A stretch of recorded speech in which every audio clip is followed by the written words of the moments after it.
سپہر کے 3 بجے ہیں۔ السلام علیکم، یہ ریڈیو پاکستان ہے۔ عامر ہاشمی سے خبریں سنیے۔ پہلے اہم خبروں کا خلاصہ۔ وزیر اعظم نے عالمی برادری پر زور دیا ہے کہ وہ موسمیاتی تبدیلی سے نمٹنے کے لیے مالی تعاون کی فراہمی کے اپنے وعدے پورے کرے۔ جاپان نے پاکستان میں سیلابی صورتحال سے نمٹنے کے انتظام کے منصوبے کے لیے $1.80 سے زائد گرانٹ کی منظوری دی ہے۔ چیئرمین سینٹ نے پالیسیوں کا تسلسل اور پائیدار اقتصادی ترقی یقینی بنانے کے لیے میثاق معیشت کی تجویز دی ہے۔ کل جماعتی حریت کانفرنس نے کہا ہے کہ بھارت کے غیر قانونی زیر قبضہ جموں و کشمیر میں بھارت کے وحشیانہ فوجی مظالم نے انسانی بحران کو جنم دیا ہے۔ پاکستان کے پہلے صدر سکندر مرزا کی 55ویں برسی آج منائی جا رہی ہے۔ اور پاکستان اور آسٹریلیا کے درمیان پہلا T20 کرکٹ میچ کل برسبن میں کھیلا جائے گا۔ اب خبریں تفصیل کے ساتھ۔ وزیر اعظم شہباز شریف نے عالمی برادری پر زور دیا ہے کہ وہ موسمیاتی تبدیلی سے نمٹنے کے لیے مالی مدد فراہم کرنے کے اپنے وعدے پورے کرے۔ انہوں نے آج باکو میں موسمیاتی لاہے عمل سربراہ کانفرنس COP29 سے خطاب کرتے ہوئے افسوس ظاہر کیا کہ گزشتہ سربراہ کانفرنسز میں کیے گئے مالی مدد کے وعدے ابھی تک پورے نہیں کیے گئے۔ وزیر اعظم نے ایسے مالیاتی تعاون کی ضرورت پر زور دیا جو گرانٹس پر مبنی ہو اور موسمیاتی تبدیلی سے متاثر ہونے والے ترقی پذیر ممالک پر قرض کا بوجھ نہ ڈالے۔ وزیر اعظم نے پاکستان میں 2022 کے سیلابوں کے دوران ہونے والی تباہی کے حوالے سے کہا کہ پاکستان ان ممالک میں شامل ہے جس کا عالمی سطح پر زہریلی گیسوں اور آلودگی پھیلانے میں نصف فیصد سے بھی کم حصہ ہے، تاہم وہ اب بھی موسمیاتی تبدیلی کے منفی اثرات سے متاثر ہے۔ شہباز شریف نے کہا کہ پاکستانی قوم ایک پرعزم، محنتی اور ذمہ دار قوم ہے جس نے عالمی ماحولیاتی تبدیلی کے مسائل کے حل کا حصہ بننے کا تہیہ کر رکھا ہے۔ انہوں نے کہا کہ حکومت نے مجموعی توانائی کا 60% صاف ذرائع سے پیدا کرنے کے لیے ٹھوس اقدامات کیے ہیں اور اسی دہائی کے آخر تک 30% گاڑیوں کو بجلی پر منتقل کر دیا جائے گا۔ انہوں نے کہا کہ پاکستان قابل تجدید توانائی کے انقلاب سے گزر رہا ہے۔ وزیر اعظم نے کہا کہ پاکستان نے گزشتہ سال ایک جامع قومی موافقت کا منصوبہ پیش کیا اور رواں سال اس نے قومی کاربن مارکیٹ فریم ورک تیار کیا ہے۔ تاہم انہوں نے کہا کہ پاکستان کو اپنے منصوبوں پر عمل درآمد کے لیے عالمی تعاون کی ضرورت ہے۔ جاپان کی حکومت نے پاکستان میں سیلابی صورتحال سے نمٹنے کے انتظام کے منصوبے کے لیے $1.85 کی گرانٹ کی منظوری دی ہے۔ اس حوالے سے جاپان اور پاکستان کی حکومتوں کے درمیان دستخط کی تقریب آج اسلام آباد میں ہوئی۔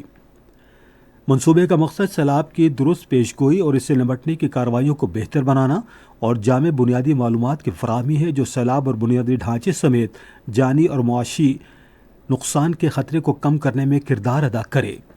سندھ طاس میں سیلابی صورتحال سے نمٹنے کے انتظام کے فروغ کے منصوبے کو جاپان انٹرنیشنل کوآپریشن ایجنسی کے ذریعے پائے تکمیل تک پہنچایا جائے گا۔ اس منصوبے کے تحت آب رسانی کے مشاہدہ کا نظام قائم کیا جائے گا اور دریائے سندھ اور اس کے معاون دریاؤں میں 2022 کے سیلاب کے باعث تباہ ہونے والی آبی ڈھانچے کو بحال کیا جائے گا۔ منصوبہ فلڈ مینجمنٹ اداروں کی استعداد کار بہتر بنانے اور مستقبل میں سیلاب کے خطرات کم کرنے میں بھی کردار ادا کرے گا۔ وزارت اقتصادی امور کے سیکرٹری ڈاکٹر کاظم نیاز اور پاکستان میں جاپان کے سفیر واڈا میتسو ہیرو نے اپنی حکومتوں کی جانب سے دستاویز پر دستخط کیے۔ حکومت نے خصوصی سرمایہ کاری سہولت کونسل کے تعاون سے موسمیاتی تبدیلی سے نمٹنے کا مشترکہ منصوبہ شروع کیا ہے۔ اس منصوبے کے تحت $5 کروڑ کی سرمایہ کاری کی جائے گی۔ اس منصوبے کا مقصد موسمیاتی تبدیلی کے حوالے سے نئے منصوبے شروع کرنے کے لیے تکنیکی رہنمائی، گرانٹس اور مساوی مواقع فراہم کرنا ہے۔ اس منصوبے سے پاکستان میں موسمیاتی چیلنجز سے نمٹنے کے لیے نجی شعبے کی سرمایہ کاری میں اضافہ ہوگا۔ چیئرمین سینٹ سید یوسف گیلانی نے پالیسیوں کے تسلسل اور پائیدار اقتصادی ترقی کو یقینی بنانے کے لیے میثاق معیشت کی تجویز دی ہے۔ راولپنڈی میں ایک تقریب سے خطاب کرتے ہوئے انہوں نے کہا کہ ملک کی اقتصادی ترقی اور اس کے بہتر تشخص کو اجاگر کرنے میں تاجر برادری کا کردار قابل ستائش ہے۔ انہوں نے کہا کہ ملک میں جدت کو فروغ دینے اور روزگار کے نئے مواقع پیدا کرنے کے لیے جدید ٹیکنالوجی انتہائی اہمیت کی حامل ہے۔ یہ خبریں آپ ریڈیو پاکستان سے سن رہے ہیں۔ مذہبی امور کی وزارت اور پی آئی اے کے درمیان حج پروازوں کے حوالے سے ایک معاہدہ طے پایا ہے۔ معاہدے کے تحت قومی ایئر لائن 35,000 عازمین کو سفری سہولت فراہم کرے گی جو سرکاری اسکیم کے تحت حج ادا کریں گے۔ وزارت مذہبی امور کے ایک ترجمان کے مطابق سعودی ایئر لائنز اور دیگر ڈومیسٹک ایئر لائنز بھی معاہدوں کو جلد حتمی شکل دیں گی۔ پاکستان ٹیلی کمیونیکیشن اتھارٹی نے سوشل میڈیا پر غیر شائستہ اور توہین آمیز مواد پھیلانے والی ویب سائٹس کو بلاک کر دیا ہے۔ ادارے نے اب تک توہین آمیز مواد پھیلانے پر 1 لاکھ سے زائد اور غیر مہذب مواد پھیلانے والی 8,44,008 ویب سائٹس کو بلاک کر دیا ہے۔ متعلقہ حکومتی اداروں کی سمبلنگ کے خلاف کارروائیاں جاری ہیں۔ گزشتہ ہفتے کے دوران ملک بھر سے 7.8 میٹرک ٹن کھاد، 5.5 میٹرک ٹن چینی، 1,052 سگریٹ کے کارٹن، 320 کپڑے کے تھان اور 2,10,000 لیٹر ایرانی تیل قبضے میں لیا گیا۔ کل جماعتی حریت کانفرنس نے بھارت کے غیر قانونی زیر قبضہ جموں و کشمیر میں بڑھتی ہوئی عسکریت پسندی کی مذمت کرتے ہوئے اسے خطے میں سنگین انسانی بحران کا ذمہ دار قرار دیا ہے۔ سری نگر سے جاری ایک بیان میں کل جماعتی حریت کانفرنس کے ترجمان عبدالرشید منہاس نے کشمیر کی موجودہ صورتحال کو سلگتا ہوا مسئلہ قرار دیتے ہوئے تنبیہ کی کہ مسئلہ کشمیر خطے میں کسی بڑے تنازع کا باعث بن سکتا ہے۔ انہوں نے نشاندہی کی کہ خطے میں 11 لاکھ سے زائد بھارتی فوجی اور خفیہ اداروں کے اہلکار تعینات ہیں جن کا مقصد اقوام متحدہ کی قراردادوں کے تحت کشمیریوں کو دیے جانے والے حق خود ارادیت کے حقوق کو کچلنا ہے۔ ترجمان نے زور دیا کہ جنوبی اور وسطی ایشیا میں امن کا قیام کشمیر اور فلسطین کے تنازعات کے حل سے منسلک ہے۔ ادھر بھارتی فوجیوں اور نیم فوجی دستوں نے سری نگر، کپواڑہ، بارامولہ، بانڈی پورہ، گاندربل، اسلام آباد، ادھم پور، کشتواڑ، ڈوڈا، راجوری اور پونچھ کے ضلعوں میں چوکیاں قائم کر رکھی ہیں اور گھروں پر چھاپوں کے علاوہ گھر گھر تلاشی کی کارروائیاں جاری ہیں۔ اسلامی جمہوریہ پاکستان کے پہلے صدر سکندر مرزا کی آج 55ویں برسی منائی جا رہی ہے۔ وہ 13 نومبر 1899 کو بنگال کے شہر مرشد آباد میں پیدا ہوئے۔ انہوں نے ایلیفنٹسٹن کالج ممبئی سے تعلیم حاصل کی۔ اپنے کالج کیریئر کے دوران انہیں برطانیہ میں رائل ملٹری کالج سینڈہرسٹ میں داخلہ لیا۔ انہوں نے 1921 میں کوہاٹ میں دوسری اسکاٹش رائفل ریجمنٹ میں شمولیت اختیار کی اور خداداد خیل کی لڑائی میں حصہ لیا۔ 1942 میں انہیں وزارت دفاع میں جوائنٹ سیکرٹری مقرر کیا گیا۔